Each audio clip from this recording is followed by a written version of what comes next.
তিনটে ইলিশ মাছ এনেছিলাম বাঙালি দোকান থেকে। আজকে ঝোল করছি, গতকাল খেয়েছিলাম ভাজা। আর এখানে ভাত হচ্ছে, ওইখানে একটা উচ্ছের সবজি করেছি, কালকের পোস্ত আছে, ব্যাস আজকে এই দিয়েই খাওয়া। বন্ধুরা, দেশের বাড়ি থাকতেও আলু বেগুন দিয়ে করতাম যখন সিজন বলতে ওই যে আষাঢ় শ্রাবণ এই 2 মাসই বেশি পাওয়া যায়। এখানে কিন্তু সেই স্বাদ আসে না। জালনা দিয়ে দেখুন ঝিরঝিরে বৃষ্টি। ভাত দিয়ে দিচ্ছি, গরম গরম ধুমায়িত ভাত, সাথে আলু বেগুন দিয়ে ইলিশ মাছ, পোস্ত, উচ্ছের তরকারিটা আর দিইনি, এ দিয়েই হয়ে যাবে। আমরা বেশ কয়েক মাস পর খাচ্ছি, দেশেও খাইনি ইলিশ। এখানে তো দেশীয় মাছ সবই ফ্রোজেন থাকে, সেই স্বাদ থাকে না মাছের। তাক ইলিশ মাছটা মেয়েও বলছিল যে সুপার মার্কেট থেকে বাজার করি আজদা বলে, সেখানে অফারে চাল দিচ্ছিল, তো আমি 10 কেজি 2 প্যাকেট নিলাম।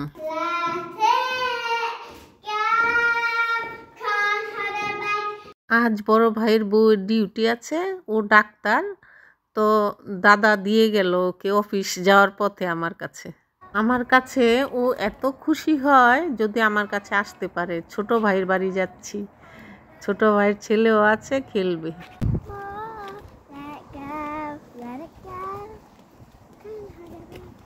এই সময়টায় রাস্তার ধারগুলোতে দেখা যায় খুব ব্ল্যাকবেরি হয়ে থাকে। আমিও মাঝে সাঝে নিয়ে খাই। এই যে ভাইজি দেখে তুলবে, কাটাও থাকে। এগুলো লাল কাঁচা, যখন পাকবে তখন কালো হয়। খেতে ঠিক আঙুরের মতো লাগে আমার কাছে, টক মিষ্টি। এই যে তুলছে আবার লুকিয়ে দিচ্ছে। এখান থেকেই ভাইয়ের ফ্ল্যাটটা দেখা যায়। দেখুন, এটা একটা প্রাইমারি স্কুল, তার পাশে পার্ক, আর পার্কের লাগোয়া ঠিক আছে রেল লাইন। সব সময় ট্রেন আসছে যাচ্ছে, তো আমরা কাছাকাছি থাকি, ছোট ভাই আমি পার্কেও মাঝে মাঝে আসি। ও ভাইকে তুমি আদর করছো? আচ্ছা ঠিক আছে। ও দারুণ, মিশি বড় হয়ে গেছে। হ্যাঁ ঠিক আছে ঠিক আছে ঠিক আছে।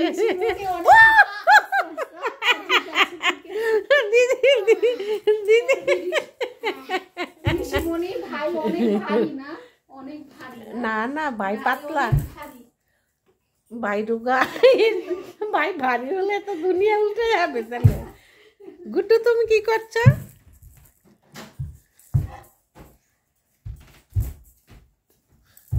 এটা স্পিন করে, পিসিমণি স্পিন করে ওটা।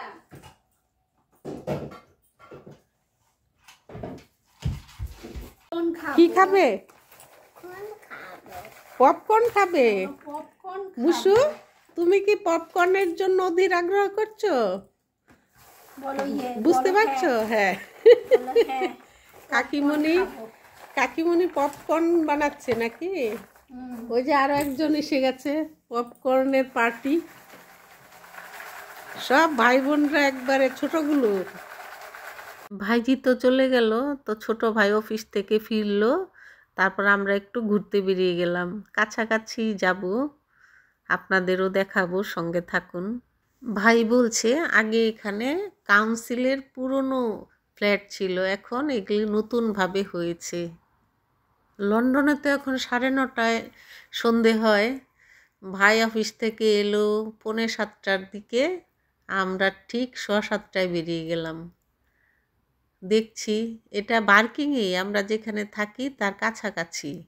আমার এখনো আসা হয়নি, এই প্রথম এলাম।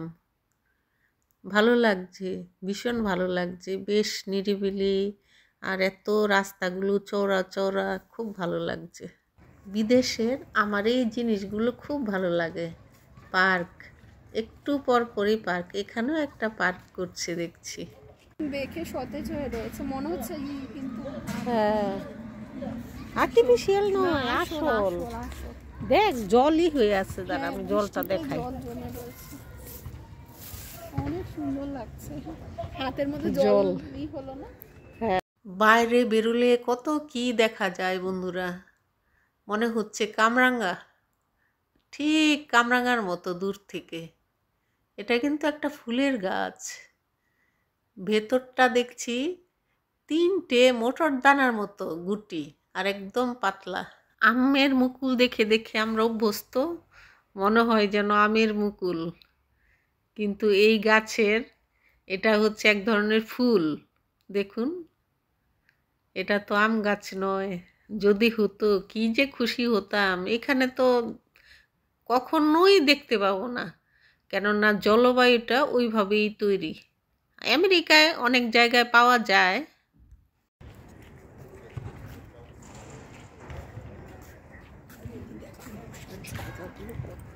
সুন্দর, হ্যাঁ।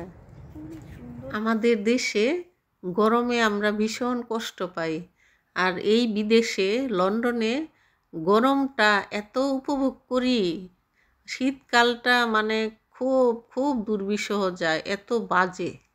আবার এটা কাটানোর জন্য কি সলিউশন জানো? বেরোনো, একটু বেরোতে হবে আমাদের, ওটাই সলিউশন। ব্যালকনিটা কিরকম? হ্যাঁ, এই ব্যালকনিটা প্রকৃতির সাথে আমাদের মনের নিবিড় সম্পর্ক। আমি এটা বুঝে গেছি বিদেশে এসে। শীতকালটা না রোদ উঠে আবার বৃষ্টি হয়, অদ্ভুত বিষণ্ণতায় কাটে।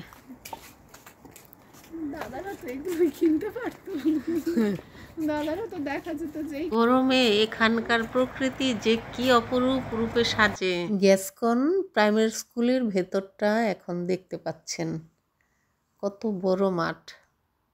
ছোট ভাই প্যারিস থেকে যখন প্রথম আসে লন্ডনে, বউ নিয়ে আর কি প্রথম আসে, আগেও এসেছিল, তখন এই গ্যাসকনেই ছিল, তার জন্যই দেখাচ্ছে। হাঁটতে হাঁটতে চলে এলাম।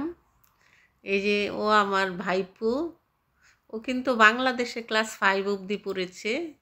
ও 2 বছর কয়েক মাস হয় এসছে, 7 দিনের মধ্যে স্কুলে ভর্তি হয়ে গেছিল। এখন বেশ ইংলিশে তুখর হয়ে গেছে। প্রথম প্রথম খুব মানে ও কাঁদতো, পারছে না, এখন একদম শিখে গেছে। ছোট তো, ওরা তাড়াতাড়ি সব কিছুই ধরতে পারে। তো আমরা ঘুরে দেখছি, গল্প করছি, বিকেলটা বেশ ভালোভাবে কাটছে।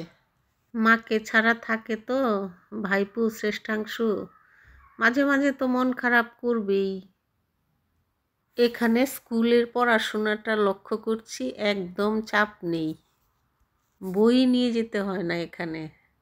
আর আমাদের দেশে ছেলেমেয়েরা বইয়ের ভারে কত রকমের যে রোগ হয়, ভীষণ চাপ আমাদের ওখানে।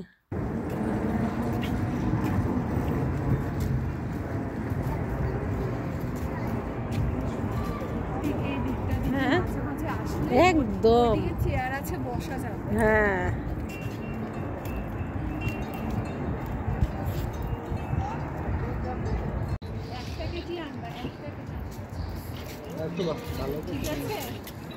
ভালো দেখে নিয়ে এসো, ভিনেগার দেওয়া যেটা ওটা আনবা না, আনলেও যাতে খেতে পারে। ঠিক আছে, দিদি এই দিকটা দেখো। শান্তি শান্তি। আচ্ছা নিয়ে আসো তাহলে। শান্তি। ওয়াটারফল দেখা যাবে না কেন হলো তো? না ওই যে উঠে গেছে জল। দিদি এই জায়গাটা। বন্ধুরা, আপনারা সকলে সুস্থ থাকুন, ভালো থাকুন, এই কামনা করে আজকে বিদায় নিচ্ছি।